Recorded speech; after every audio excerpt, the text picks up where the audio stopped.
Eu tava pensando, o que será que o pessoal vai achar do título do filme de hoje? Eles vão achar que é um filme do quê, hein?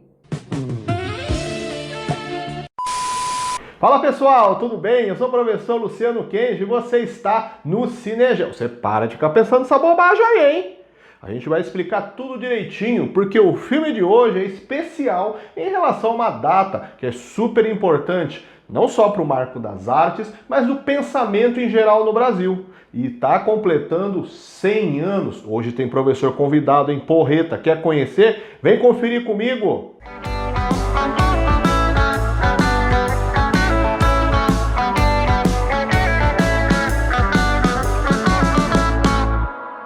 O Homem do Pau-Brasil, filme nacional de 1982, dirigido por Joaquim Pedro de Andrade, protagonizado por Ítala Nandi e Flávio Galvão. O filme conta a história do escritor Oswald de Andrade, mas aqui interpretado pelos dois atores protagonistas, um homem e uma mulher. A ideia é personificar a figura do artista com seus pontos de vista em comum, mas também suas dualidades. Uma proposital, entre aspas, bagunça escolhida pelo diretor, mostrando tendências justamente deste movimento modernista de quebrar os padrões já esperados e tradicionais. Mas isto é algo que ficará para o nosso pós-sinopse, hoje com um convidado especial. O filme em si, na verdade, não reúne uma trama linear ou uma sinopse bem configurada. São passagens da vida pessoal e artística de Oswald, misturando com personagens reais e outros ficcionais, mas que são propositadamente referências a figuras reais. Oswald viaja para fora do país, conhece pessoas, ideias e movimentos artísticos distintos e isso molda sua personalidade e estilo artístico. Apesar de ser casado com Lala, Oswald é um grande galanteador e mulherengo, tentando fazer com que seu amor paralelo à bailarina Doroteia consiga se lançar no meio artístico. Este triângulo amoroso é uma referência à relação real de Oswald com a sua primeira esposa Camilla e a bailarina Carmen Lídia.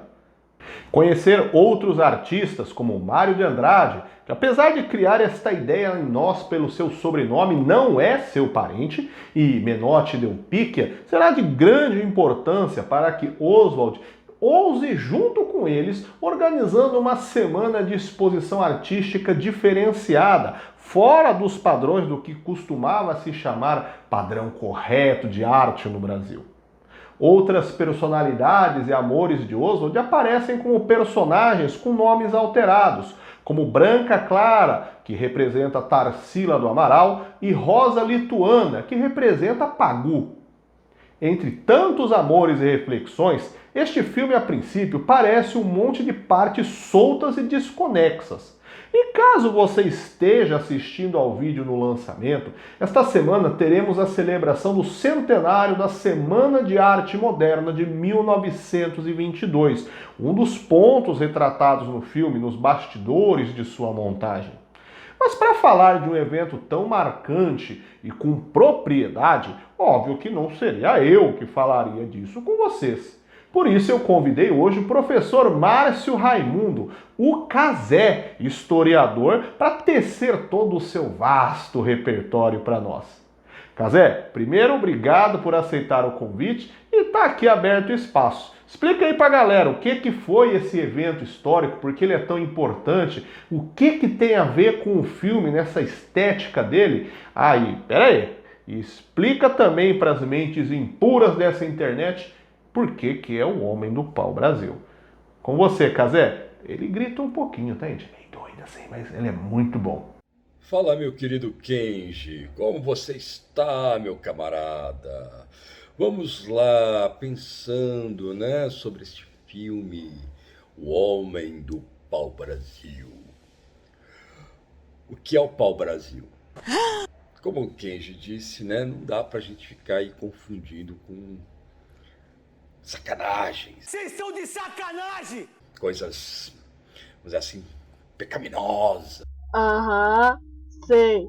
Nós temos que pensar o pau Brasil como sendo uma proposta de entender o que é essa terra, entender o que é essa gente que vive nessa terra. Há uma identidade brasileira, o que é o Brasil. Então, o homem do pau-brasil remete, né, a um intelectual que, né, juntamente com outros, organizou um movimento chamado de movimento modernista no Brasil. E que, embora existissem manifestações já do modernismo antes da Semana de Arte Moderna, foi ali, né, naquele evento, no início de fevereiro de 1922, refletindo também, né, toda uma discussão que havia sobre o centenário da independência do Brasil. Vamos lembrar, né, 1822, o 7 de setembro de Dom Pedro I.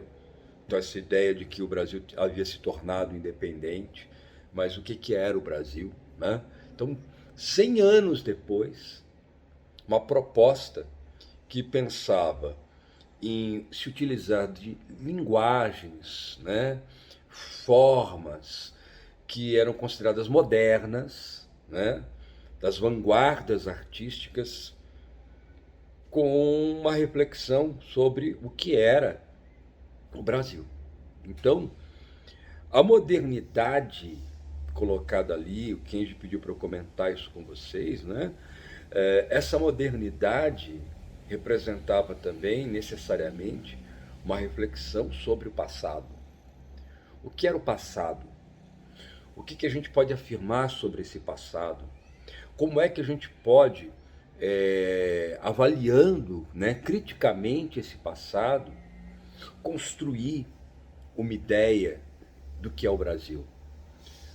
O que é o Brasil? O Brasil é o país do futuro. Que futuro é esse? Se eu penso o futuro, eu tenho que pensar o passado e tenho que pensar o meu momento, que é o presente.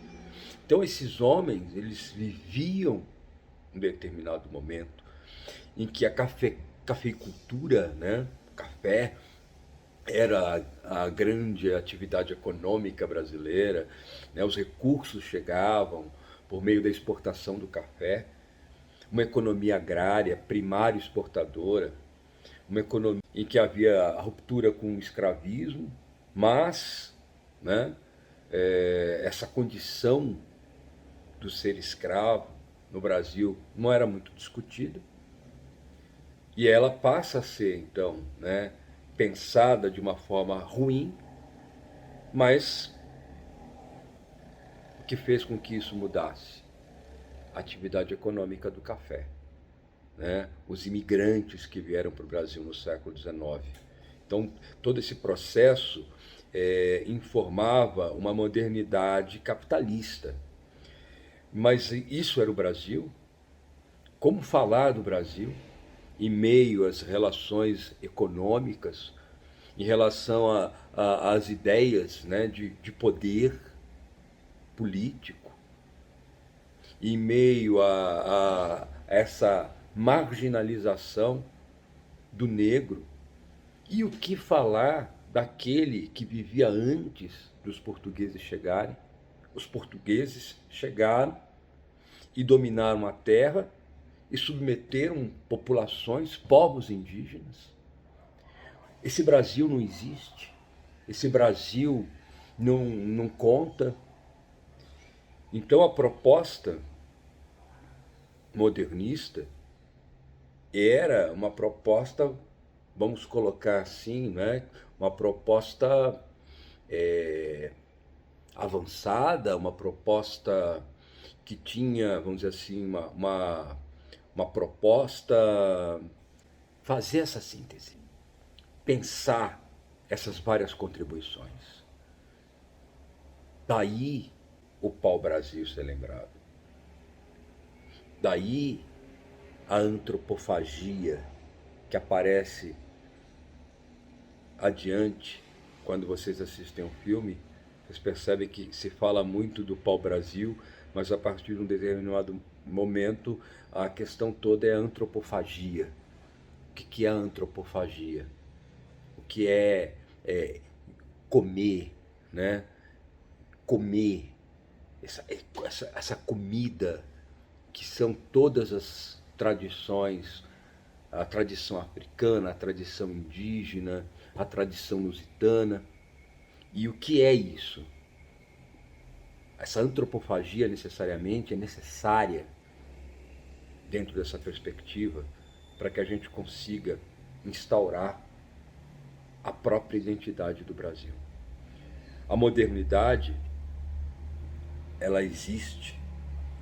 A modernidade é defendida como um caminho de ruptura com o passado, com aquilo que é chamado de arcaico, né? Então, moderno contrasta com o arcaico, e essa modernidade passa necessariamente pelas cidades, passa necessariamente pela indústria, passa necessariamente pela superação do modelo primário exportador.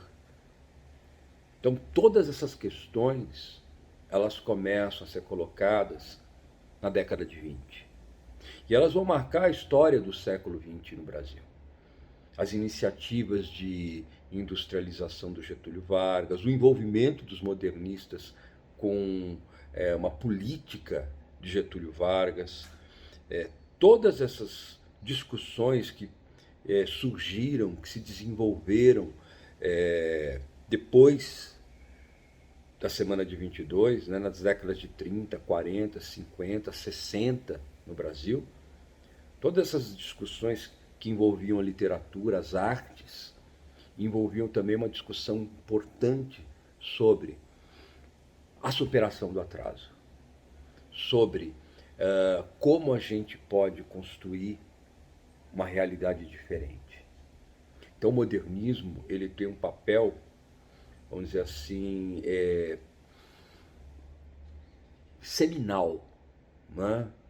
Seminal vem de sêmen, essa ideia, né, da criação. Seminal no sentido de instigar, de promover, né, novas elaborações acerca dessa realidade brasileira, considerando as características dessa sociedade brasileira, dessa economia brasileira, né, dessa cultura, né, brasileira, desse modo de vida desenvolvido no Brasil. Então, o filme, ele tem, né, ali um arranjo, uma estrutura, uma organização que não é linear, mas que vai mostrando exatamente nessa não linearidade essas discussões, né, sobre o que é moderno, o que é o passado, o que é o Brasil, como nós devemos utilizar, né, os referenciais teóricos, quer que seja o marxismo, quer seja a psicanálise, para entender, né, a realidade brasileira. Então, é um filme interessante, não é um filme que eu diria que é um filme fácil, às vezes, né, fica cansativo por conta das falas e da rapidez, do frenesi que faz parte dessa modernidade, né, dessa agitação que representa o moderno, né, esse tempo que é o próprio tempo da fábrica, o tempo acelerado, e os cortes, né, os instantâneos, essas composições que fazem parte da modernidade, elas de alguma maneira elas estão lá, né, também na própria estrutura da construção dessa obra fílmica. É isso, queridos. Eu não sei se eu posso contribuir com mais, se existem outras possibilidades da gente discutir, né? Mas eu acho que, por um momento, essas ideias são as mais importantes, né, para a gente considerar o filme e pensar, né, a própria ideia, né, de identidade brasileira e de modernidade do Brasil. Falou? Um abraço, saravá, aleluia. Tchau. Tchau. Valeu, Cazé! Pessoal, os contatos do professor Cazé, caso você queira mandar um salve ou realizar um contato profissional, enfim, estão aqui na descrição do vídeo. Esta ideia de modernidade está também no nosso dia a dia, num contexto mais atual, que nós abordamos em geografia por conta do processo de globalização. Elementos da globalização e suas tecnologias são sinônimos de modernidade e muitas vezes nós associamos esta modernidade com materialidade. Você já deve ter visto propagandas, ouvido ou até reproduzido frases sobre celulares, carros, eletrônicos em geral, associados como referências de modernidade. A quebra dos padrões tradicionais que o Cazé falou é apropriada pelos setores de marketing para veicular esta modernidade como um avanço, não se deixando ficar para trás quando todos podem estar na frente com coisas mais novas, mas num plano não das ideias, artes ou arquitetura, mas na materialidade. Isto leva ao processo que chamamos de consumismo. Em uma sociedade como a nossa, consumir é uma necessidade, pois a gente precisa de bens básicos para abrigo, alimentação, conforto e tantos outros elementos. Mas consumismo é analisado como uma patologia, um descontrole por aquisição de mercadorias que extrapola o necessário, sendo este consumo uma forma de satisfação pessoal. Este moderno das diversas tecnologias não é acessível a boa parte da população mundial por ser associado a preços altos e muitas vezes acabamos dizendo que aquela pessoa não é moderna, aquele lugar é atrasado, considerando apenas este aspecto materialista associado a eles. Como o Cazé disse, moderno e modernidade são conceitos ligados à quebra de padrões, questionamentos, de novas ideias. Lógico que o conceito se liga com o modernizar dos nossos materiais do dia a dia também. Mas não se deixe levar pela ideia de se precisar ser moderno a partir da aquisição compulsiva de materiais que acabam de ser lançados. Inclusive, o meio ambiente agradece pela menor geração de resíduos. E aí, você suspeitava que era essa a base do filme? O que você achou quando leu o título dele, hein? Comenta aqui embaixo, com respeito, hein? Não fala toda a verdade, melhor não, hein? Gostou do vídeo? Deixa o seu like, já se inscreveu no canal? Agradecendo mais uma vez aqui ao Cazé. E caso você tenha perguntas, deixa aqui a sua mensagem, manda um salve para ele aí, ele vai dar uma lidinha nos comentários também. Beleza, gente? A gente se vê no nosso próximo vídeo. Até mais, tchau, tchau!